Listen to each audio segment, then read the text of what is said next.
회복한다고 자랑합니다. 우뚝 솟은 소환수가 그의 뒤에 어렴풋이 나타납니다. 그의 명령에 따라 기운이 소용돌이치며 앞으로 나섭니다. 그는 루펑을 비웃으며 그가 제때 도착하기에는 너무 멀리 있다고 주장합니다. 갑자기 주인공이 앞으로 돌진하고 우타카마루의 검의 10배의 속도를 활성화하며 돌진합니다. 영혼 목자는 보호를 외치며 당황합니다. 하지만 공격이 너무 빠릅니다. 고주파 진동 입자배기로 루펑기 깔끔하게 가릅니다. 숭배자 리더가 쓰러집니다. 주인공은 냉정하게 대답하며 부활을 위해 자신의 영혼을 그림자 짐승으로 분리하는 그의 속임수를 폭로합니다. 그는 여기서 끝내고 기술과 짐승들을 모두 가져가겠다고 맹세합니다. 그의 손이 올라가자 에너지가 폭발하고 영혼 목자는 부인하며 소리칩니다. 루펑이 그의 능력을 잡기 위해 힘을 발동하는 동안 그는 흡수 기술을 활성화하여 적의 고유한 힘을 차지합니다. 파란 구체가 그의 손에 안착하자 시스템은 그것이 죽은 자들의 그림자를 추출하여 짐승으로 지휘하며 최대 7마리를 그의 통제에 둘 수 있다고 설명합니다. 즉시 힘을 시험하며 그는 하나를 상속받고 이누가미를 소환하여 전투에 투입하라고 명령합니다. 야마타노 오로치의 잔해를 바라보며 주인공은 그런 힘을 가진 괴물이 낭비되어서는 안 된다고 말합니다. 루펑은 야마타노 오로치의 그림자를 추출하려고 시도하지만 첫 번째 시도는 목표물의 레벨이 너무 높다는 경고와 함께 실패합니다. 그는 두 번째 시도를 하고 다시 실패하며 마지막 한 번의 기회만 남습니다. 스스로를 다잡고 주인공은 마지막 시도를 강행하고 이번에는 시스템이 응답합니다. 비전문가의 자연 속성이 활성화되고 야마타노 오로치가 성공적으로 추출됩니다. 그 결과 거대한 히드라의 그림자가 그의 명령 아래 솟아오르고 그 많은 머리들이 붉게 빛납니다. 막히는 모든 것이 그의 계획대로 전개되었다고 인정합니다. 타오타오는 그가 강할 뿐만 아니라 자신이 본 가장 이상한 각성자라고 말합니다. 그때 수타오타오는 헬리콥터가 다가오는 것을 발견하고 미친 듯이 손을 흔듭니다. 그룹이 모이자 주인공은 그들에게 도쿄를 떠나라고 재촉합니다. 안에서 그녀는 러스와이에게 기대어 잠이 들고 유이는 그들이 새 가족처럼 보인다고 조용히 말하지만 러스와이는 그 생각에 코웃음 칩니다. 그가 타오타오에 대해 묻자 러스와이는 그녀가 잠들었다고 부드럽게 대답합니다. 헬리콥터는 불타는 도시 위로 이륙하여 멀리 산을 향해 날아갑니다. 3명의 로브를 입은 형체가 거대한 봉인된 문 앞에 모여 며칠 동안 자신을 가두고 있는 오스틴 경에 대해 속삭입니다. 그들은 그의 갑작스러운 후퇴가 세상이 바뀔 무언가를 의미하는 것인지 궁금해합니다. 웅장한 홀 안에서 오스틴은 왕좌 같은 의자에 앉아 자신의 가장 충성스러운 부하인 영혼 목자의 상실을 애도하며 조용히 말합니다. 그는 목자가 그의 곁으로 돌아가기 위해 신화급 요괴를 노예로 삼으려 했지만 실패했고 그는 그 책임자들은 대가를 치르게 될 것이라고 맹세하며 표정이 굳어집니다. 결과적으로 그는 루펑의 이름을 말하며 그를 유인하고 완전히 이용한 다음 그를 묻어버릴 것이라고 단호한 확신으로 선언합니다. 그는 일어나 그 소년을 자신의 후계자로 데려오라고 명령하고 그의 추종자들은 무릎을 꿇고 일제히 대답합니다. 장면은 해안 도시의 슈퍼마켓 밖으로 바뀌고 누군가 오스틴의 인정에 대해 감사하게 말하는 동안 주인공을 단지 거짓말쟁이나 허세꾼에 불과하다고 조롱합니다. 그 순간 그는 통화 중이며 오직 자신이 그의 곁에 설 만큼 강해졌을 때만 오스틴을 만날 것이라고 진지하게 말하며 자신의 오만에 대해 용서를 구합니다. 남자들은 그가 허세를 부린다고 생각하며 웃지만 그때 그들 앞에 파란 투영이 나타납니다. 바로 오스틴 경 자신입니다. 오스틴은 미소를 지으며 기다리겠다고 말하고 루펑기 오래 걸리지 않을 것이라고 확신합니다. 그의 투영은 손을 내밀어 그의 손을 잡고 구경꾼을 충격에 빠뜨리고 심지어 한 명은 당황합니다. 주인공은 오스틴이 예상보다 일찍 자신을 끌어들이려 했으며 설득이 실패하면 결국 직접 행동을 취할 것임을 알고 있다는 것을 깨닫습니다. 그는 이제 모두를 중급 등급으로 올려야 한다는 것을 깨닫고 이번에는 모두가 중급 등급에 도달해야 한다고 결정합니다. 슈퍼마켓에서 그룹은 쇼핑카트를 밀며 쇼핑합니다. 이시주는 그가 정말 오스틴을 거절했는지 묻고 루펑은 그렇다고 확인합니다. 이시주는 신 같은 사람을 절대 거절하지 않을 것이라고 중얼거립니다. 하지만 샤야가 그 발언에 그를 때리자 그는 그저 기회가 부러웠을 뿐이라고 재빨리 주장합니다. 그들의 리더는 현실 세계에서 첫 팀 식사이므로 식료품에 집중하라고 상기시킵니다. 러스와이에 대해 묻자 그는 그녀가 유럽에서 경쟁을 마치고 돌아오는 중이라고 언급합니다. 나중에 그들은 거대한 해변 저택에 도착하고 샤야는 그곳이 얼마나 거대한지 눈을 동그랗게 뜨고 쳐다봅니다. 주인공은 계단을 내려와 모두에게 편안하게 지내라고 말합니다. 아냐는 그들이 자신의 식료품 카드를 사용하고 집을 엉망으로 만들었다고 꾸짖지만 그는 그녀가 집이 많고 섬 전체를 개발했다는 것을 상기시키며 그녀의 불평을 무시합니다.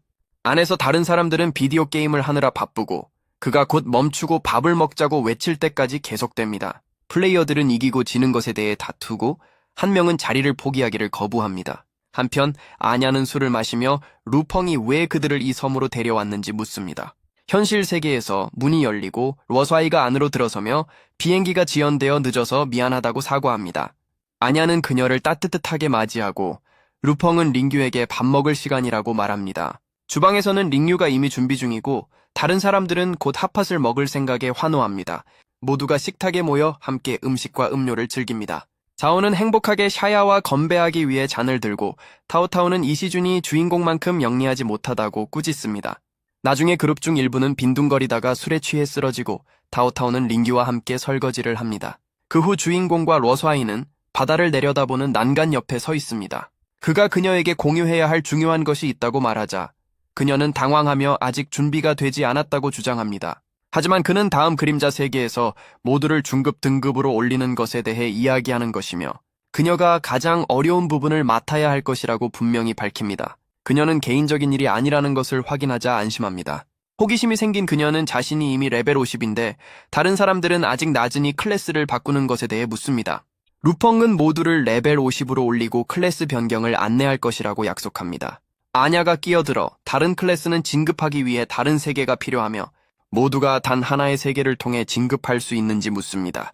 이에 대해 그는 이 세계는 입구가 하나뿐인 대규모 세계이며 이것이 바로 그들을 모두 이곳으로 데려온 이유라고 설명합니다.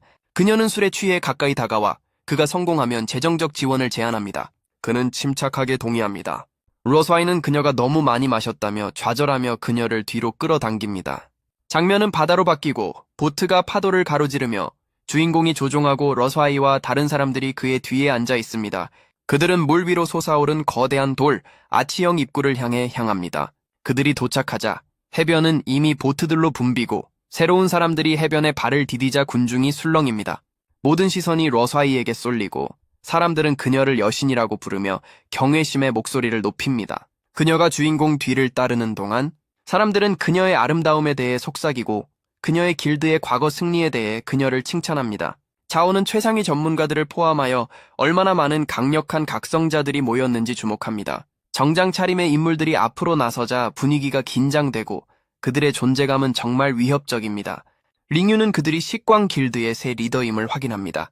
그룹 사이의 인식이 번쩍입니다. 그들은 아론 교수를 보호하는 동안 공격했던 암살자들의 배후에 있는 바로 그 마스터들입니다. 길드 리더 중 한 명이 교활한 미소를 지으며 다가와 아발론과 그의 부하들의 죽음에 대해 묻습니다. 그는 진실이 고의로 숨겨진 것 같다고 말하고 해명을 요구하고 다른 사람들은 조심스럽게 지켜봅니다. 하지만 주인공은 앞으로 걸어가 그들의 캐묻는 질문을 무시하고 암살자들이 약해서 실패하고 죽었을 뿐이며 더 이상 논의할 것이 없다고 명확하게 말합니다. 샤오는 식광 길드에게 그들을 괴롭히지 말라고 경고하고 싸울 준비가 되어 있다고 선언합니다. 하지만 상황이 악화되기 전에 금발 리더가 그의 부하리를 불러들이고 미소를 지으며 그림자 세계 안에서 결투로 문제를 해결하자고 제안합니다. 갑자기 거대한 관문이 터져 나오며 활짝 열리고 군중은 보물을 확보하기 위해 광란에 휩싸여 앞으로 달려갑니다. 먼저 루펑은 그의 팀을 흘끗 보고 그들을 관문으로 이끌고 세계의 붉은 빛 속으로 사라집니다. 식광 리더들은 그의 그룹이 들어가는 것을 지켜보며 의심을 속삭이고 그들이 살아서 나가지 못할 것이라고 맹세합니다. 안에서 분위기는 무겁고 억압적인 어둠으로 바뀝니다. 갑옷을 입은 형체들의 희미한 윤곽이 나타나고 줄지어 선 병사들이 가만히 서 있습니다. 그들이 포위되었다는 것을 깨닫자 충격이 퍼집니다. 한 형체가 앞으로 나서서 빛나는 지팡이를 들어 올립니다. 그가 그림자를 몰아내라고 외치자 황금빛 광선이 터져나와 어둠을 가르고 대형을 이루어 끝없이 펼쳐진 수많은 유령 전사들을 드러냅니다. 즉시 누군가 이곳이 전신 부활이라고 불리는 S급 그림자 세계임을 인식합니다. 불사 기병대는 개별적으로는 강하지 않지만 그들의 끝없는 숫자는 그들을 무섭게 만듭니다. 단 하나의 명령과 함께 불사 기병대가 천둥 같은 돌격으로 쇄도합니다. 각성자들은 주문과 무기를 발동하며 집결하고 결과적으로 양측이 격렬하게 충돌합니다. 불사 기병대가 앞으로 돌진하고 식광 리더 중 한 명이 그의 부하들에게 그들을 물리치라고 보요합니다. 그가 돌진하자 주먹이 적을 찢고 칼날이 번쩍이고 마법이 폭발합니다. 하지만 불사자들의 압도적인 숫자가 각성자들을 강하게 압박합니다. 마침내 치명적인 녹색 에너지 파도가 허공을 찍고 지나가며 전사들을 차례로 쓰러뜨립니다. 누군가 너무 많다고 소리치고 앞에 있는 고대 사원 유적을 가리킵니다. 다른 선택지가 없자 생존자들은 안으로 피신하기 위해 황급히 달려갑니다. 샤야와 방어막 사용자는 충전하는 불사자들을 간신히 막아내며 한계에 달했다고 외치지만 루펑은 침착함을 유지합니다. 오로사이는 그가 도움이 필요한지 묻지만 그는 자신이 앞으로 나아갈 길을 개척할 것이라며 힘을 아끼라고 말합니다. 어둠의 에너지가 솟아오르며 그가 그림자를 소환하고 그의 목소리가 그들에게 일어나라고 명령하자 땅에서 거대한 형체가 나타납니다. 바로 영혼 목자의 그림자입니다. 단 한 번의 휘두름으로 거대한 그림자는 파괴적인 일격을 발사하여 불사자들의 파도를 찢고 그들을 먼지로 흩어버립니다. 주인공은 망설이지 않고 길이 열리자 길드에게 움직이라고 소리치며 그들을 혼란 속을 곧장 이끌고 갑니다. 이시주는 고대 사원 안에 숨어야 하는지 묻지만 주인공은 고개를 젓고 더 안전한 곳으로 그들을 데려갈 것이라고 주장합니다. 그의 안내를 받아 그들은 그가 떠있는 절벽을 가리킬 때까지 전장을 가로질러 질주하고 그들이 그 위로 올라가자 마침내 쓰러집니다. 지쳤지만 안도한 샤야는 그가 어떻게 그런 곳을 알았는지 감탄하며 칭찬하고 어로사이는 끝없는 적들이 그들을 영원히 가둘 수도 있다고 혼잣말을 합니다. 하지만 루펑은 밤이 끝나면 감시기사들이 잠들 것이라고 설명하고 타오타오가 게임을 하고 있는 것을 알아차립니다. 묻자 그녀는 자신이 죽어가고 있더라도 그저 즐기고 싶다고 말합니다. 아냐는 장난스럽게 그에게 매달리지만 어로사이는 그림자 세계에 들어가기 전에 술을 마시면 안 된다고 경고하며 그녀를 꾸짖습니다. 그녀는 주인공이 모두에게 너무 많은 안정감을 준다고 불평하고 그는 그저 그들을 보호하는 것이 처음부터 자신의 임무였다고 대답하며 그녀의 머리카락을 귀 뒤로 넘겨줍니다. 갑자기 샤야가 감시 기사들이 사라졌다고 소리치고 루펑은 그들이 대신 유적을 공격하러 향하고 있다고 추론합니다. 곧 멀리 떨어진 사원은 적들이 떼지어 몰려들자 혼란에 휩싸이고 그의 선택이 옳았음을 증명합니다. 그의 길드는 경외심에 지켜보고 그곳에 숨지 않은 것에 안도하며 샤야는 자기들 보스가 그림자 세계 시스템 자체가 보낸 수호자 같다고 농담까지 합니다. 이시주는 그들의 보스가 보호해야 할 7명이 있으며 위험한 세계에서는 그 혼자서는 거의 불가능하다고 말합니다. 실제로 그는 훨씬 더 혹독했던 세계들, 즉 지옥 금지 구역, 임피리안 등급을 회상하며 그들이 영원히 그에게 의존할 수 없다고 주장합니다. 아냐는 그의 편에서 싸울 수 있을 만큼 강해져야 한다고 선언합니다. 타오타오는 어떻게 그것을 달성할 수 있는지 직접 묻지만 루펑은 감시 기사들이 지금 다른 사람들을 포위하고 공격하느라 바쁘니 지금이 기회라고 지적합니다. 결과적으로 모두가 주먹을 쌓고 함께 싸워 레벨을 올리겠다고 맹세합니다. 장면은 영원한 밤의 숲에 있는 지하 묘지의 입구로 바뀌고 그곳에는 갑옷을 입은 감시 기사들이 빽빽한 대형으로 행진하고 있습니다. 근처에 숨어있던 영웅과 그의 그룹은 적절한 순간을 기다립니다. 날카로운 명령과 함께 그는 공격을 명령하고 링규가 일제 사격을 가하자 총성이 터져 나옵니다. 각 발사는 정확하게 감시 기사들을 타격하고 그들의 탈 것과 함께 즉시 불길에 휩싸여 몸이 재로 부서집니다. 이시주는 그 파괴력에 감탄하며 자기들 보스가 준비한 특수 소위탄이 비록 6발뿐이었지만 얼마나 완벽하게 작동했는지 주목합니다. 멈추지 않고 루펑은 지원군이 도착하기 전에 앞으로 나아가라고 명령하고 그들은 지하 묘지 안으로 돌진합니다. 안에서 광활한 복도가 끝없이 뒤틀리고 샤야는 불안하게 주위를 둘러보며 미래 비유하며 왜 그렇게 불길한 곳에 들어왔는지 묻습니다. 주인공은 동요하지 않고 꾸준히 이끌며 미루에 들어가는 것이 그의 계획의 일부라고 설명합니다. 모두의 레벨업을 돕기 위해 그는 링유에게 앞으로 2걸음, 왼쪽으로 3걸음, 그리고 다시 앞으로 1걸음이라는 정확한 단계를 따르라고 지시합니다. 그녀는 복종하고 그녀의 발밑에서 빛나는 타일이 켜지며 바닥이 바뀌고 숨겨진 길이 드러납니다.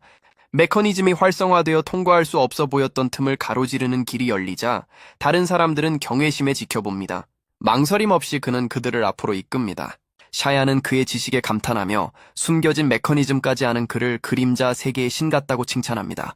하지만 그는 그것을 대수롭지 않게 여기며 아첨은 그만하고 계속 움직이라고 말합니다.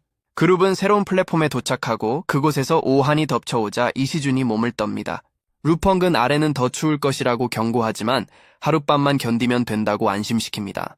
아냐는 왜 그런 끔찍한 곳에 머물러야 하는지 묻지만 그는 자경단 군대가 이미 접근하고 있으며 잘 숨지 않으면 전멸할 위험이 있으므로 설명할 시간이 없다고 말을 자릅니다. 갑자기 멀리서 메아리와 무거운 발소리가 들리고 그는 적이 예상보다 훨씬 빨리 도착했다는 것을 깨닫습니다. 바닥이 약간 가라앉자 루펑은 그룹에게 방 더 깊은 곳으로 따라오라고 재촉하며 비어있는 관들을 가리키고 모두에게 들어가서 그가 나오라는 신호를 줄 때까지 숨어 있으라고 말합니다. 그들은 서둘러 복종하고 무거운 발소리가 더 가까이 울려 퍼지자 몸을 밀어 넣습니다. 그리고 마지막 한 명이 안으로 미끄러져 들어가자마자 감시기사 순찰대가 홀로 들어옵니다.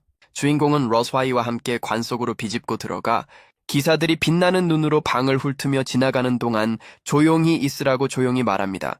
그녀는 순찰대가 떠나는 것을 지켜보며 나오기 안전한지 속삭이지만 그는 고개를 저으며 그들이 돌아올 것이라고 경고합니다. 그녀는 어떻게 해야 할지 궁금해하고 그는 지금은 숨어 있어야 할 것이라며 쉬고 싶으면 자신의 어깨를 빌려주겠다고 제안합니다. 당연히 러스와이는 그에게 기대어 눈을 감고 잠에 빠져듭니다. 나중에 그녀가 깨어났을 때 그룹은 홀 안의 작은 불 주위에 앉아있고 그녀는 자신이 그의 무릎에 있었다는 것을 갑자기 깨닫습니다. 당황한 러스와이는 왜 아무도 자신을 깨우지 않았는지 묻습니다. 하지만 주인공은 그녀가 너무 깊이 잠들었고 심지어 자신에게 기대기까지 했다고 침착하게 말합니다.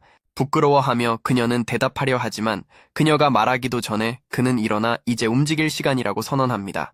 그들은 조심스럽게 떠나 조용히 경비를 서 있는 갑옷을 입은 시체 병사들의 줄을 지나칩니다. 이시주는 그들이 깨어날지 묻지만 그들의 리더는 그들이 깊은 잠에 빠져 있으며 용파석이 손상되지 않는 한낮 동안에는 움직이지 않을 것이라고 설명합니다. 그는 경비원들로부터 최소 3m 이상 떨어져 있으라고 경고합니다. 그렇지 않으면 경보가 울릴 것이기 때문입니다. 그래서 그들은 조심스럽게 계속 나아갑니다. 마침내 그들은 깊은 잠에 참회 도착하고 그곳에는 수많은 시체 병사들이 아래에 움직이지 않고 누워 있습니다. 이시주는 그 수에 숨을 헐떡입니다. 주인공은 24시간 동안 전투 경험을 공유하는 A급 군원 표식 휘장을 나눠주며 각 사람은 한 번만 사용할 수 있다고 설명합니다. 알워스와이는 자신의 레벨이 이미 충분히 높다며 거절하지만 그는 주장하며 자기 대장을 믿으라고 말합니다. 그는 어떤 병사도 참호 밖으로 기어 나오지 못하게 하라고 경고합니다. 그렇지 않으면 밖의 경비원들이 전체 무리를 깨울 것이기 때문입니다. 무기를 들어 올린 채 그는 모두에게 준비하라고 명령하고 타오르는 A급 시체 소각 횃불을 아래로 던집니다. 결과적으로 불길이 참호를 가로질러 포효하고 불이 그들을 삼키자 시체들이 고통에 몸부림칩니다. 링유는 가장자리에서 발포하고 그녀의 총알이 불타는 적들을 베어 넘기는 동안 한 시체 병사가 앞으로 뛰어들지만 아냐의 강력한 일격에 다시 나가 떨어집니다. 그림자 늑대가 돌진하여 또 다른 병사를 쓰러뜨리고 재빨리 마무리하고 그리고 주인공이 직접 나서서 마지막 한 마리를 단 한 번의 공격으로 베어버립니다. 그룹은 다시 모이고 링유는 48, 이시주는 45, 러스와이는 54, 자오는 51에 도달하며 레벨이 급격히 오르고 나머지들도 더 높이 올라갑니다. 샤야는 전리품을 발견하고 그들의 리더는 그것이 전진하는 데 필요한 사원문 열쇠라고 설명합니다. 그는 아이템을 슬롯에 맞추고 메커니즘이 움직이며 빛이 번쩍이자 거대한 문이 천천히 열립니다. 그는 먼저 앞으로 나서고 다른 사람들은 바싹 뒤따르며 모두 앞에 드러난 어두운 입구에 시선을 고정합니다. 그들은 사원으로 계단을 오릅니다. 안에서 이시주는 안에 무엇이 있는지 묻고 샤야는 가까워질수록 압력이 더 강해질 뿐이라고 대답합니다. 그들은 양쪽 벽에 우뚝 솟은 조각상들이 늘어선 본당으로 들어가고 그룹은 침묵 속에 멈춥니다. 아냐는 조각상들에서 뿜어져 나오는 살기를 감지하고 링유는 저 거인들이 깨어나면 모두 파괴될 수 있다고 경고합니다. 하지만 루펑은 심하게 손상되지 않는 한 그들이 잠잠할 것이라고 침착하게 설명합니다. 압력은 계속해서 더 무거워지고 마침내 이시주는 거의 쓰러질 뻔하며 간신히 몸을 가누고 러스와이는 후퇴하자고 재촉합니다. 하지만 주인공은 거절하고 코트에서 빛나는 약병들을 꺼냅니다.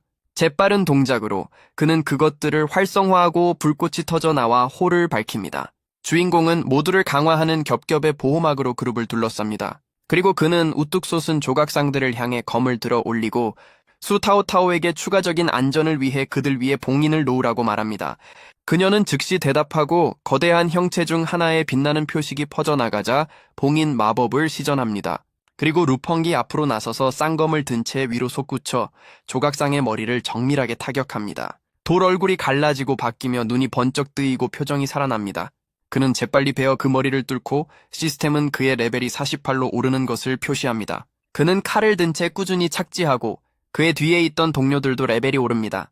영웅은 조각상들이 레벨 52에서는 최고의 경험치 공급원이며 보통 그들과 싸우는 데는 시간이 걸리고 자폭의 위험이 있지만 우타카마루의 검과 그의 속도로는 쉽게 베어 넘길 수 있다고 덧붙입니다. 이제 상황은 다릅니다. 그의 칼날이 깊이 새겨지자 또 다른 조각상이 갈라져 조각으로 무너집니다.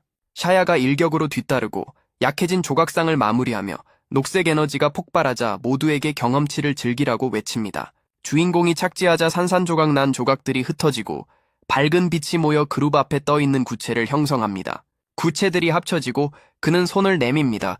시스템이 휘장 합성을 알리자 그의 휘장 소유자 능력 아래 휘장의 등급이 즉시 업그레이드되어 SS급 거진상 휘장을 부여합니다. 그는 그것을 들어 올려 드롭 아이템들이 그의 팀원들에게 완벽하게 적합하다고 설명합니다. 결과적으로 링유는 시체 신의 독을 받고 약병을 주에 깊게 연구합니다. 이시주는 거신의 분노를 받고 샤야는 거신상의 손을 장착합니다. 모두가 50을 넘는 새로운 레벨을 확인하고 주인공은 이제 중급 클래스 변경을 위해 왕도로 향할 것이라고 발표합니다. 그룹은 폭풍 후 구름이 모이고 왕도가 보이는 가운데 순서대로 사원 계단을 올라갑니다. 한편 B급 길드 푸른 날개저의 멤버들이 조용한 도시로 들어갑니다.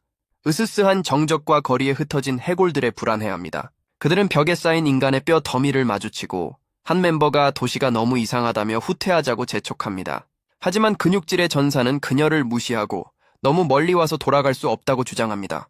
그녀는 다시 한번 위험을 지적하며 정찰병이었던 할아버지의 가르침을 회상하고 그때 근처에서 기어가는 이상한 검은 벌레를 발견합니다. 정찰병은 그에게 만지지 말라고 경고하지만 그는 어쨌든 그것을 밟아버립니다. 벌레가 그의 다리를 찌르자 날카로운 비명이 뒤따릅니다. 결과적으로 그가 쓰러진 곳에서 땅이 솟아오르고 움직이는 돌무더기가 솟아오르며 검은 벌레 떼가 쏟아져 나와 빠르게 퍼집니다. 그녀는 무리가 셀 수 없이 많은 수로 몰려오자 모두에게 뛰라고 소리칩니다.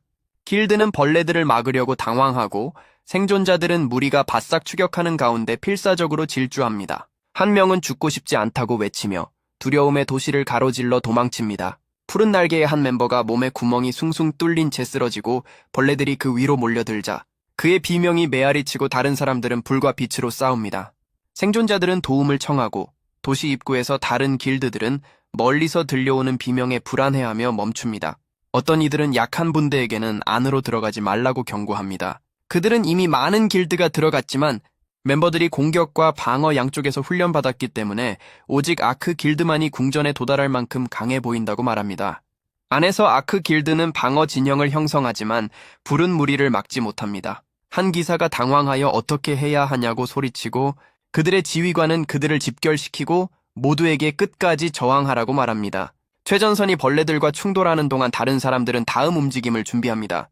어떤 이들은 핵심팀이 후퇴할 수 있도록 일반 멤버들이 무리를 막게 하자고 제안하고 조용히 떠날 준비를 하라는 명령이 내려집니다. 한 소녀가 동료들을 버릴 수 없다며 항의하지만 지휘관은 배가 가라앉고 있다며 차갑게 대답하고 아내 오스틴 경의 금이 우선이라고 상기시킵니다. 소녀는 갈등하지만 결국 그것이 모두 오스틴 경을 위한 것이라고 스스로에게 말하며 동의하고 그의 성공이 세상의 희망을 의미한다고 스스로를 설득합니다. 이후 아크길드 리더들은 날아다니는 짐승에 올라타고 엘리트들에게 궁전으로 직행하라고 외칩니다. 반면 땅에 남겨진 일반 멤버들은 자신들이 버려졌다는 것을 깨닫고 수많은 벌레들이 모여 거대한 형체를 이루고 마침내 영원한 수호벌레 거인이 도시에서 솟아오릅니다. 건물 위로 우뚝 솟은 거인은 포효하고 붉은 눈이 불타오르자 아래의 아크 길드 병사들은 충격에 빠져 얼어붙습니다. 그것은 공중의 길드 멤버들을 짓문 깨고 한 기사가 붙잡혀 갈기갈기 찢어지자 비명을 지릅니다. 괴물이 다시 포효하자 하늘을 가로질러 번개가 솟구치고 성벽 밖의 다른 길드들은 공포에 질려 지켜보며 벌레 거인이 완전히 나타났다는 것을 깨닫습니다.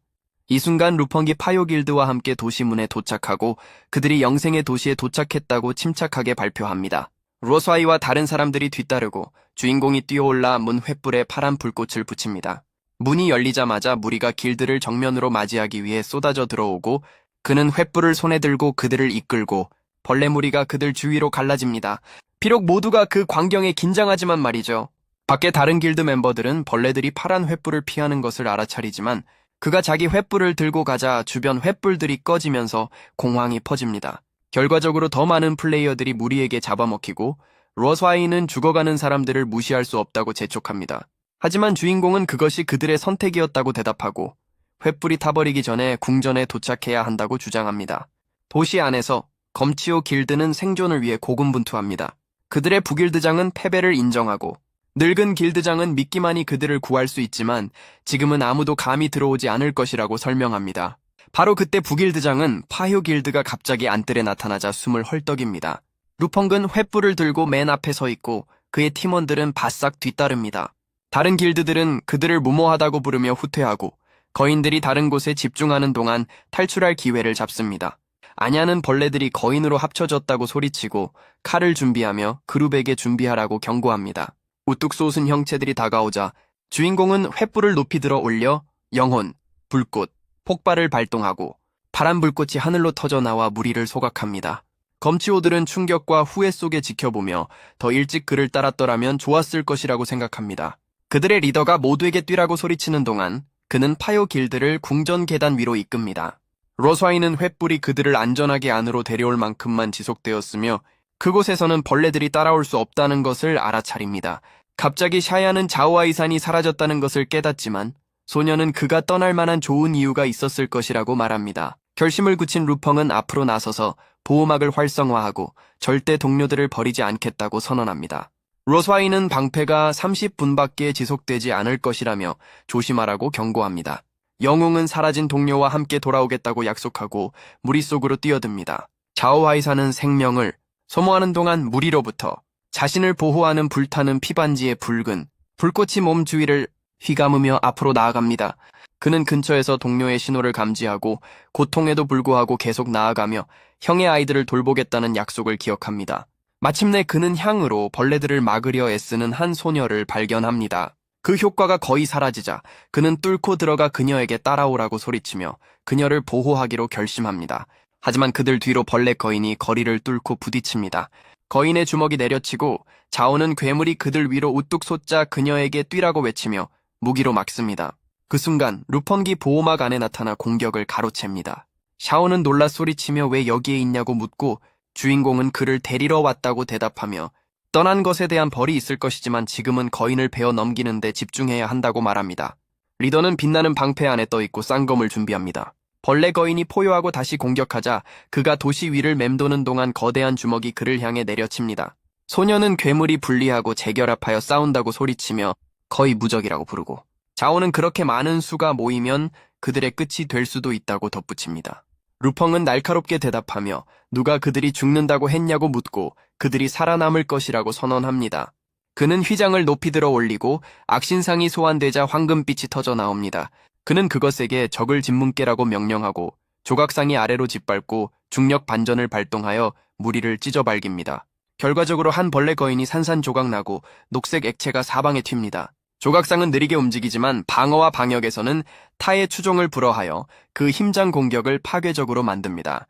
주인공은 소녀에게 떠나라고 말하고 강제 순간이동 수정을 건넵니다.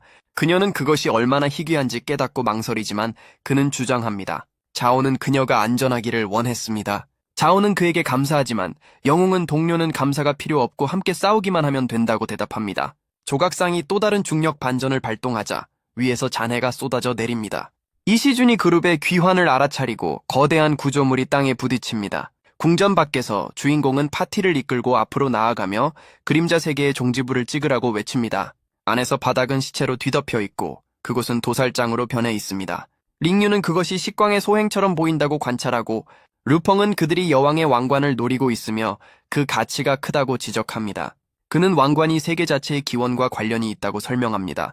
여왕이 왕을 죽이고 왕관을 차지하고 사랑하는 원수를 되살리기 위해 땅을 시체 왕국으로 변형시키는 환상이 나타납니다. 실제로 고대 유물인 왕관은 재생력과 숨겨진 비밀을 가지고 있어 모든 각성 길드의 목표가 됩니다. 그룹은 식광이 군대를 발동하고 정의로운 아크 길드와 손을 잡자 충돌이 일어나는 것을 목격합니다. 안에서 길드 멤버들은 적의 목표가 여왕을 물리치는 것임을 알고 스스로를 준비합니다. 무신이 부활하기 전에 왕좌가 빛나고 여왕의 수호자들이 신비한 구체와 부활 의식과 관련된 수정 주위에 불꽃을 두르고 준비합니다.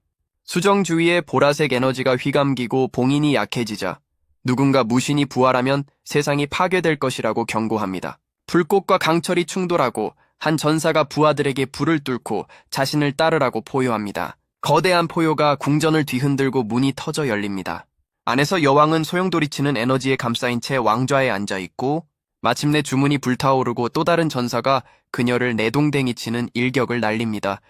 왕관이 공중에서 호를 그리고 루펑이 공중에서 그것을 잡습니다. 그는 그것을 머리에 쓰고 왕좌에 기대고 적의 지휘관은 노려보며 부하들에게 소리칩니다. 녹색 에너지가 포로들을 묶습니다. 지휘관은 무신이 부활해서는 안 된다고 포효하고 그의 분노가 몸 전체에 불꽃을 일으키며 폭발하지만 주인공이 손가락을 튕기자 갑작스러운 제스처가 그것을 끝내고 힘이 방 전체에 솟구칩니다. 동료들이 준비하고 그는 클래스 진급의 시작을 선언합니다. 수정들이 불타오르고 그의 동료들 각각을 타오르는 빛으로 둘러싸고 그들의 몸은 빛나는 프리즘 안에서 들어 올려지며 에너지가 그들 안으로 쏟아져 들어옵니다. 적은 충격에 빠져 쳐다보며 주인공이 자신 대신 길드를 강화하고 있다는 것을 깨닫고 결과적으로 그를 죽이고 왕관을 차지하라는 명령이 날아들자 공황이 터집니다.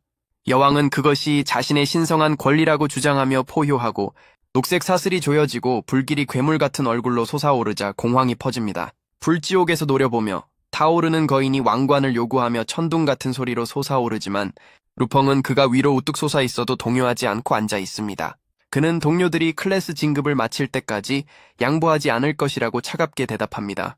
적들은 분노하며 그를 바보라고 부르고 거래, 위협, 생존 약속을 제안하지만 그의 눈은 왕관 아래에서 차갑게 빛납니다. 그들은 무기를 들고 불길을 뚫고 돌진하지만 영웅은 어둠의 안개가 소용돌이치며 불폭풍에 맞서 깨질 때까지 그의 그림자를 소환하고 마침내 그의 노예가 된 짐승의 괴물 같은 형태가 많은 눈이 빛나며 솟아오릅니다.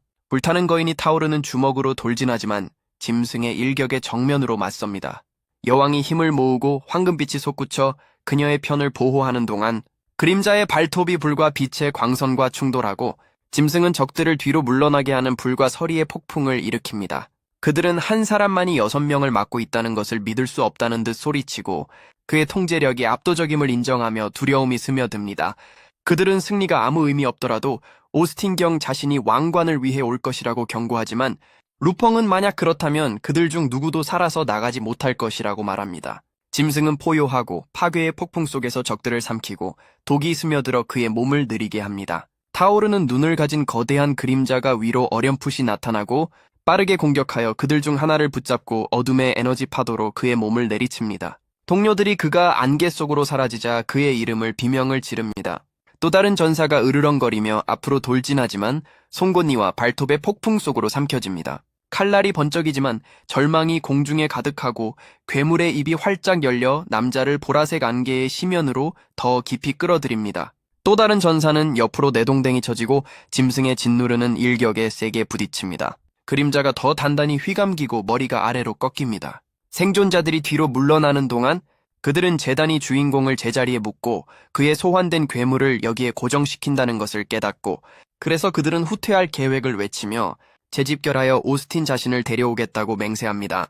하지만 루펑은 왕좌에서 일어나 그들의 희망을 일축합니다. 루펑은 여왕이 빛나는 창을 던져도 굳건히 서 있지만 히드라의 턱이 다치고 그녀의 공격을 산산조각 냅니다. 더 많은 머리들이 앞으로 돌진하지만 눈부신 파란 불빛에 타버립니다. 주인공에게서 에너지가 폭발하고 그의 온몸이 더 밝게 빛나며 힘이 쌓이다가 밖으로 폭발합니다. 그는 쌍검을 높이 들어 올리고 그의 목소리가 외칩니다. 뱀신의 분노. 푸른 빛의 급류가 전장을 가르고 적들을 통째로 삼키며 호를 휩쓸고 아무것도 남기지 않습니다. 땅이 파괴에 우뚝 솟은 균열로 갈라지고 병사들은 도시를 찢어발기는 신과 같은 힘에 소리치며 공포에 질려 흩어집니다. 그는 비틀거리며 기술이 과했다고 인정합니다. 불길이 다시 솟구치고 무신이 앞으로 나아갑니다. 하지만 주인공은 재빨리 움직여 불이 그녀를 삼키기 전에 쓰러진 여왕을 붙잡습니다. 그는 이미 다음 단계를 계획하며 그녀를 연구하고 벌레 왕의 유물을 이시준에게 건넵니다. 그는 그것이 훨씬 더 큰 힘을 열어줄 것임을 압니다. 침착한 결심으로 그는 그녀를 보내주며 그녀를 편안하게 보내주겠다고 약속합니다. 왕관의 힘이 그에게서 퍼져나가자 시스템이 전장을 가로질러 메아리칩니다. 부활한 무신인 최종 보스가 처치되었음을 알립니다. 임무는 완료되었고 모든 각성자는 1분 후에 이동될 것입니다. 수정이 사라지고 불이 꺼집니다. 재단 주위에서 루펑은 길드원들과 함께 서 있고 그들의 클래스가 진급하고 힘이 새로워지자 그들의 목소리가 함께 축하하며 울려 퍼집니다. 그는 꾸준한 표정으로 앞을 내다보며 이제 아크 길드와 오스틴에 맞선 진짜 전투가 시작된다는 것을 압니다. 시충 커뮤니티 병원에서 주인공이 침착한 태도로 지나가자 흰 가운들이 복도에 늘어서 있습니다. 그를 천재 외과 의사인 루 박사라고 부르는 속삭임이 뒤따릅니다. 하지만 그의 명성에도 불구하고 그는 여전히 매주 작은 커뮤니티 클리닉을 방문합니다. 간호사들은 그의 겸손함에 대해 수군거립니다. 마침내 그의 전화가 울리고 여동생이 메시지를 무시했다며 그를 꾸짖습니다. 그는 아무렇지 않게 대답하며 자신이 다음 수술을 하기 전에 재활을 따르라고 상기시킵니다. 그녀는 대신 저녁 식사 전에 오라고 요구하고 그는 전화를 끊습니다. 나중에 그는 조용한 병실로 들어가고 쌍갈래 머리를 한 소녀가 침대에 앉아 있습니다. 그녀의 팔에는 깁스가 있습니다. 차트에는 학교 폭력으로 인한 상처, 구타와 흉터가 기록되어 있습니다. 그는 상처가 흔적 없이 나을 것이라고 부드럽게 그녀를 안심시키지만 그녀는 흉터가 가장 두려운 것이 아니라고 떨리는 목소리로 인정합니다.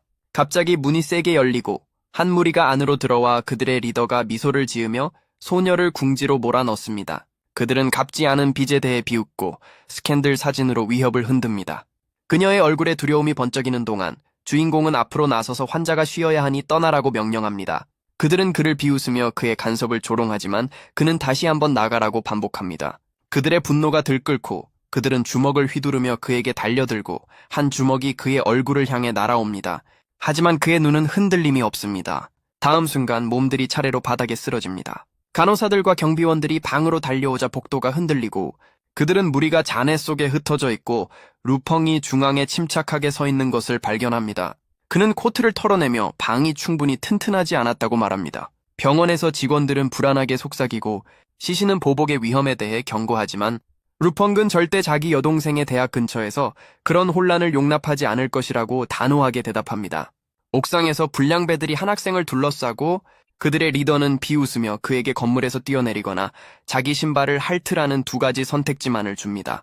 소녀는 어머니가 아직 병상에 누워있어 목숨을 버릴 수 없다며 떨지만 그는 강제로 내려앉혀지고 조롱당하며 혀로 신발을 닦으라는 명령을 받습니다. 시시가 앞으로 돌진하여 그들을 멈추라고 외치자 조롱소리가 끊기고 이는 리더가 그녀의 용기에 재미있다는 듯 비웃게 만듭니다. 무리는 그녀가 도와줄 사람을 찾았다고 생각한다며 비웃지만 그때 루펑이 나타나자 그들의 시선이 바뀌고 그녀는 금발을 똑바로 가리킵니다. 불량배들은 그를 약한 동네 의사에 불과하다며 무시하고 부하들에게 그를 건물에서 던져버리라고 명령합니다. 그들은 그를 둘러싸고 그를 난간 너머로 던져버리겠다고 자랑하지만 첫 번째가 달려들자 그의 팔이 비틀려 비명을 지릅니다. 몸들이 차례로 날아가 옥상 난간에 부딪힙니다. 리더는 모두에게 동시에 공격하라고 외치고 수십 명이 함께 돌진하지만 주인공은 몇 초 만에 그들을 흩어버리고 쓰러뜨리고 옆으로 던져버립니다. 금발 보스는 무릎을 꿇고 자비를 구하며 그를 형이라고 부르지만 루펑은 그의 멱살을 잡고 난간 너머로 들어 올립니다. 소녀는 필사적으로 애원하며 아버지의 이름과 그들의 정치적 영향력을 들먹입니다. 하지만 주인공은 손을 놓고 그를 추락시킵니다. 무리는 죽음을 각오하지만 샤야의 빛나는 구체가 공중에서 그들을 붙잡아 충돌하기 전에 몸을 낮춥니다. 그래도 그들은 땅에 세게 부딪히고 고통에 신음하고 금발은 입을 부여잡고 이가 부러집니다. 격분한 그는 아버지가 루펑의 경력을 망칠 것이라고 위협을 뱉어내지만 영웅은 더 가까이 다가가 그의 아버지는 이미 훨씬 더 큰 문제가 있다고 침착하게 말합니다. 소년의 전화가 갑자기 울립니다. 그는 전화를 받고 도움을 요청하지만 아버지의 목소리가 분노에 차 포효하며 그를 시의회 의석을 잃게 만들었다고 비난합니다. 그는 아버지가 모든 것을 파괴했다고 그를 비난하고 심지어 그를 죽이겠다고 맹세하자 얼어붙습니다. 그는 앞으로 달려들지만 주인공은 그의 아들도 결과를 감수해야 한다고 말하고 돌아서서 소녀와 함께 떠납니다. 그날 저녁, 류야오는 흥얼거리며 식탁에 음식을 차립니다. 루펑기 집에 돌아오자 그녀는 따뜻하게 맞이하지만 늦게 돌아온 것을 꾸짖고 다시 위험한 일에 연루되었는지 묻습니다. 그는 세상이 평화롭다고 그녀를 안심시키고 그녀와 함께 식사를 하기 위해 앉습니다. 다른 곳에서 한 여자가 벤치에서 홀로 기다리고 있고 루펑이 다가와 기다리게 해서 미안하다고 사과하지만 그녀는 즉시 그의 진짜 정체를 묻습니다. 그들은 함께 앉아 그가 가끔 병원에서 돕는다고 인정하고 왜 자신을 찾아왔는지 묻습니다. 그녀는 오스틴이 무신에 대한 답을 원한다고 설명하고 그는 대신 무언가가 필요할 것이라고 대답합니다. 그녀가 거절하자 그는 일어나 대화를 끝냅니다. 하지만 그녀는 그를 불러 세우고 왕관을 넘겨주면 아크 길드 내의 권력을 제한하며 수백만 명 위의 지위를 약속합니다. 루펑은 그녀의 제안이 진심을 보여준다고 인정하지만 왕관을 얻은 적이 없다며 침착하게 부인합니다. 그녀는 돌아서는 것을 의미합니다. 그는 아크 길드가 무너졌을 때 그곳에 있지도 않았으며 해야 할 또 다른 수술을 언급합니다. 그녀는 왕관이 오스틴의 것이어야 한다고 주장하지만 그는 멈춰서서 오스틴이 흠잡을 데 없어 보이지만 소위 정의를 위해 무엇이든 희생하며 이제 주인공 자신이 그의 목표가 되었다고 말합니다. 그는 마침내 캐런이 정말로 오스틴의 비전을 지지하는지 묻고 그녀는 오스틴이 세상을 구할 것이라고 선언하며 곧 그가 루펑을 개인적으로 손님으로 아크 길드에 소환할 것이라고 약속합니다. 루펑은 재미있다는 듯 희미하게 미소 짓습니다. 그녀가 직접 왔고 그는 흑요석 유적에서의 과거 싸움을 상기시키며 그녀에게 경고하고 오스틴이 이전처럼 그녀를 버릴 것이라고 말합니다. 캐런은 혼란스러워하며 눈살을 찌푸리고 그의 성장을 주목하지만 여전히 그는 레벨 50일 뿐이라고 주장합니다. 그녀의 생각은 신처럼 홀로 서 있는 최대 레벨에 도달한 유일한 비정규 각성자인 오스틴으로 바뀝니다. 포털이 소용돌이치며 열리고 주인공이 동료들과 함께 걸어 나옵니다. 아냐가 끝까지 지켜보겠다고 맹세하자 그는 그녀를 흘끗 보고 그녀의 갑작스러운 결심에 의문을 제기합니다. 그녀는 자신이 사업가이며 투자를 중간에 잃을 수는 없다고 설명하고 그래서 그들은 함께 문을 향해 앞으로 나아갑니다. 세계는 넌 타워와 번쩍이는 불빛 폭발 갱단, 사이렌으로 가득한 미래형 혼돈의 도시로 그들을 맞이합니다. 총성과 불길이 시민들을 흩어지게 하고 적들은 죽음을 외치고 인신매매범들이 소녀들을 차량에서 밀어내고 칼로 위협하자 차가 빠르게 지나갑니다. 갑작스러운 녹색 광채가 터져나와 범죄자들을 돌아서게 하고 야야가 앞으로 나서서 소녀들을 잡아먹는 자들에 대한 증오를 선언하며 에너지가 폭발합니다. 노려보자 그녀의 힘이 타오르는 폭발로 터져나와 무리를 흩어버립니다. 그룹은 조심스럽게 거리를 통과합니다. 이시주는 방금 각성자 분대가 전멸하는 것을 보았다고 말하고 아냐는 어떻게 해야 할지 묻습니다. 주인공은 잠들지 않는 땅은 인내를 요구하는 생존형 세계라고 설명합니다. 샤야가 포로들을 풀어주는 동안 그들은 불량배들에게 저항하기 위해 다른 각성자들과 합류하는 것을 고려합니다. 하지만 그는 도시가 더 깊은 위험을 숨기고 있으며 이 미래형 표면은 단지 일부일 뿐이며 그 아래에는 훨씬 더 혹독한 기계 기지인 지하 세계가 있다고 분명히 밝힙니다. 그는 그 위험이 얼마나 더 큰지 설명하고 샤야는 루펑기 그들을 이끌면 승리할 것이라고 주장합니다. 도시가 그들의 임무가 시작되자 경보로 폭발하고 포털이 봉인됩니다. 한 목소리가 규칙을 발표합니다. 30일간의 생존, 오직 한 각성자 팀만이 보상을 받을 것이며 세계를 끝낼 보스는 없습니다. 결과적으로 갱단이 이미 먹잇감을 사냥하기 위해 거리를 가득 메우자 공황이 퍼집니다. 남자들이 사라진 보스를 질문하자 골목을 가로질러 총성이 터지고 그때 황금 갑옷을 입은 한 형체가 소녀를 옆에 두고 나타나 임무는 간단하다고 선언합니다. 이제 그들은 모든 각성자를 죽이기만 하면 됩니다. 다른 곳에서 이시주는 동맹은 불가능하며 생존은 각성자들이 서로를 사냥하도록 강요할 것이라고 말합니다. 링유는 그것이 불가피하다고 말하고 그들의 리더는 이 규칙들이 자신이 본 세계들과 일치하지 않는다고 생각합니다. 그는 3000년 동안 이런 게임을 했음에도 불구하고 그런 사냥에 참여하기를 거부한다고 단호하게 말하고 동료들이 다음에 어떻게 해야 할지 묻자 그는 일반적인 접근 방식을 버리고 새로운 길을 만들 것을 제안합니다. 아냐는 그가 규칙을 깨뜨릴 계획인지 묻지만 그는 규칙 자체는 깨뜨릴 수 없으며 단지 그 안에서 플레이하는 방법만이 바뀔 수 있다고 분명히 밝힙니다. 폭발이 거리를 밝히고 시스템 공지가 또 다른 팀의 죽음과 게임에서의 탈락을 알립니다. 하늘은 무자비하게 스캔하고 발사하는 드론으로 가득 차고 카운터는 남은 팀이 49개로 업데이트되며 일부는 강력한 각성자가 다른 사람들을 사냥하고 있다는 것을 깨닫고 공황에 빠집니다. 결과적으로 그들은 후퇴하여 안전을 찾기로 결정합니다. 한 소녀가 적들이 죽기 전에 마비시킨다며 자비를 주장하며 도시를 가로질러 푸른 빛의 파동이 솟구칩니다. 땅에서 각성자들은 목숨을 구걸하지만 황금전사는 망설임 없이 그들을 진문 깨고 약자를 무시하며 루펑에게 관심을 돌립니다.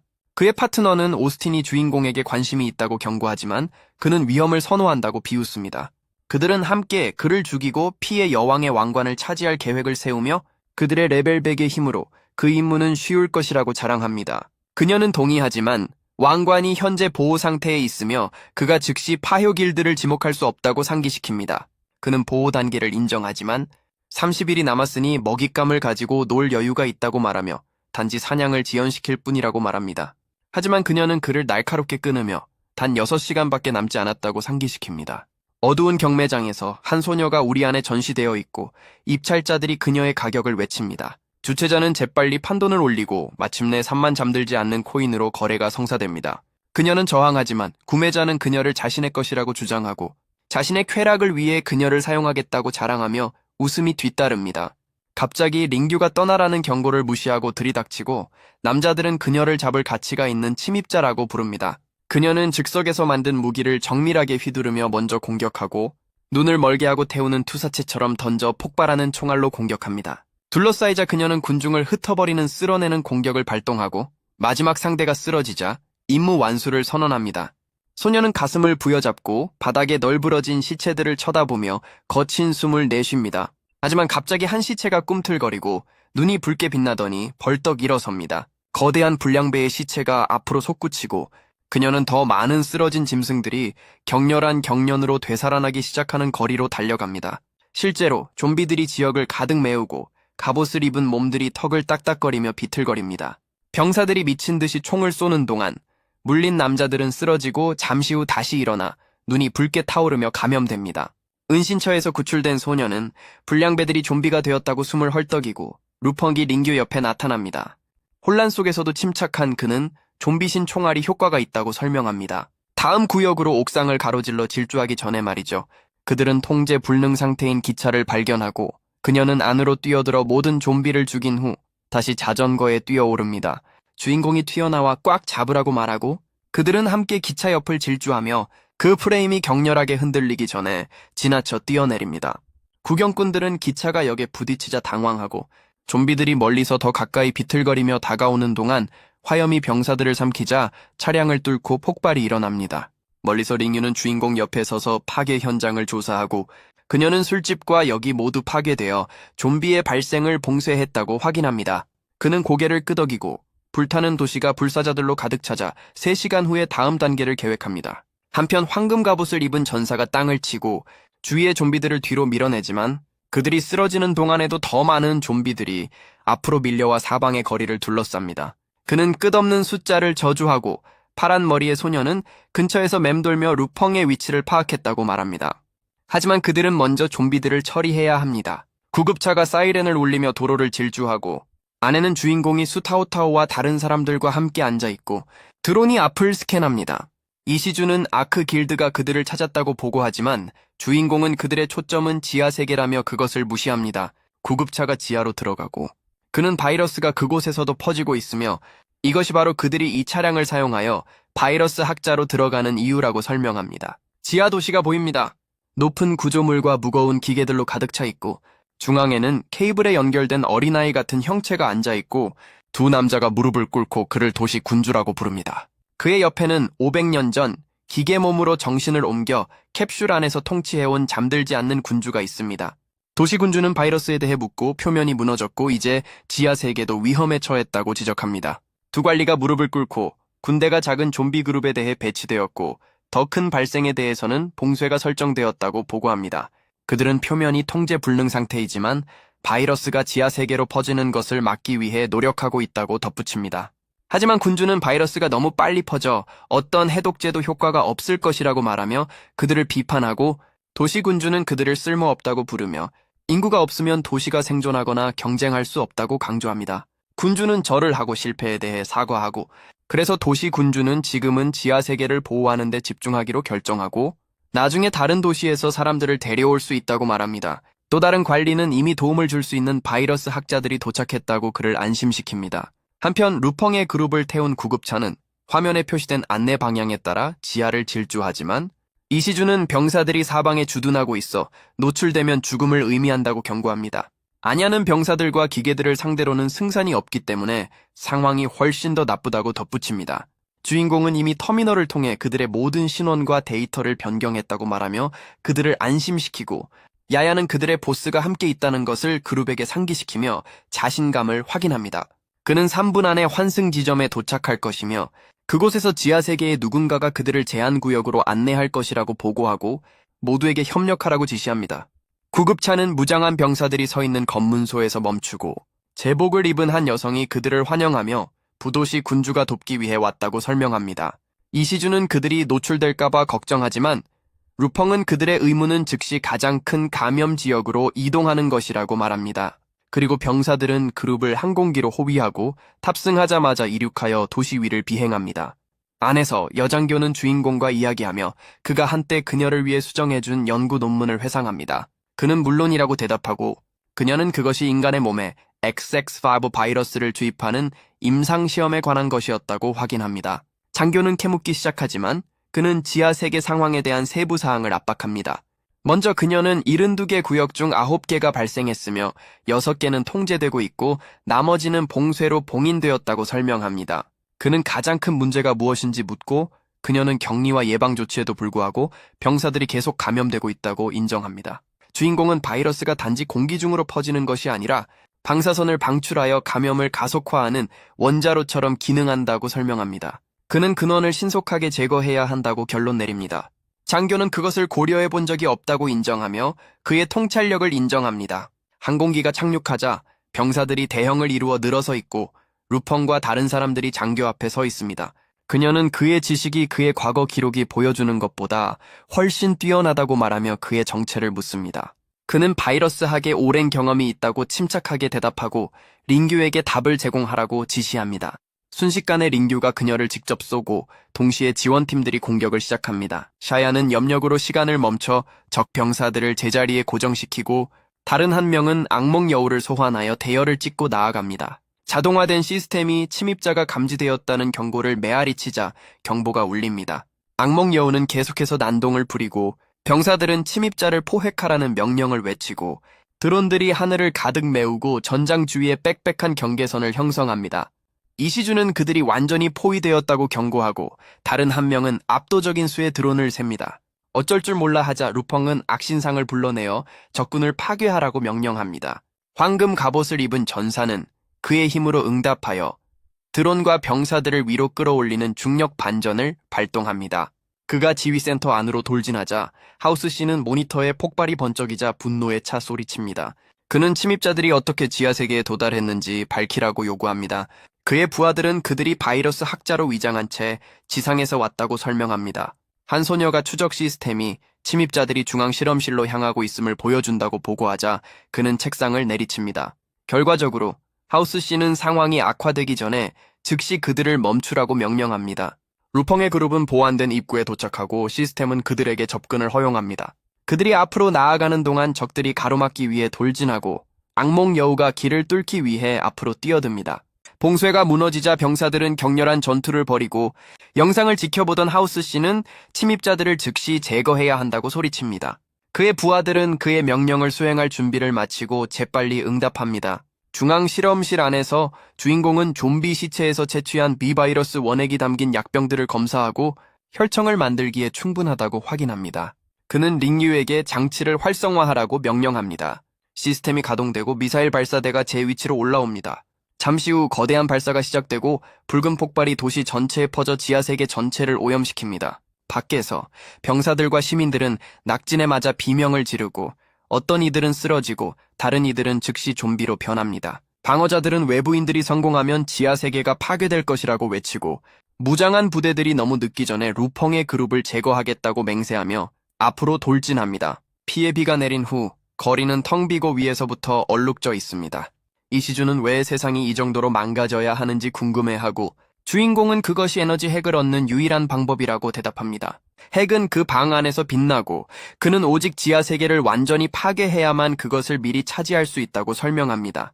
아냐는 잠들지 않는 땅의 통치자가 그들을 그냥 보내지 않을 것이라고 경고하지만 그는 그곳이 방어하기는 쉽지만 침략하기는 어렵고 오직 도시 군주만이 진짜 위협이라고 말합니다. 그는 잠들지 않는 군주가 500년 이상 살았으며 고레벨 각성자를 즉시 죽일 수 있다고 덧붙입니다. 하지만 군주는 30분 이상 거주지를 떠나면 죽을 것입니다. 지하 세계가 파괴될 때까지 그의 거주지를 피하는 한 그들은 지상에서 안전할 것입니다. 얼음이 도시를 통해 퍼집니다. 황금 갑옷을 입은 전사가 루펑의 위치가 발견되었는지 묻자 그가 지하 세계에 있으며 여기서 멀리 떨어져 있다는 대답이 돌아옵니다. 황금 갑옷을 입은 전사는 주인공이 어디에 있든 얼마나 오래 걸리든 그를 찾아 죽여야 한다고 선언합니다. 파란머리의 소녀는 그에게 지금 행동할 수 있다고 말하며 그녀의 몸을 지켜달라고 부탁합니다. 그는 그녀의 안전을 약속하고 적합한 숙주를 찾았는지 묻자 그녀는 그렇다고 확인합니다.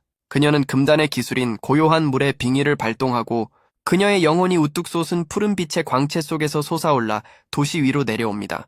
영혼이 그의 몸으로 합쳐지자 군주가 숨을 헐떡이고 그의 표정이 뒤틀리며 목소리가 바뀝니다.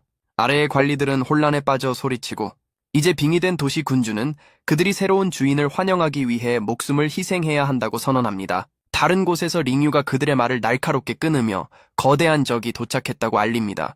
그녀는 위를 쳐다보며 전투 준비를 하고 다른 사람들은 위협에 주의를 돌립니다. 위에서 하녀 병사들이 대열을 이루고 먼저 감염자들을 제거하라는 명령을 받고 에너지 칼날로 다가오는 무리를 베어 넘깁니다. 빙의된 도시 군주가 빛나는 형태로 앞으로 돌진하며 루펑에게 나오라고 소리칩니다.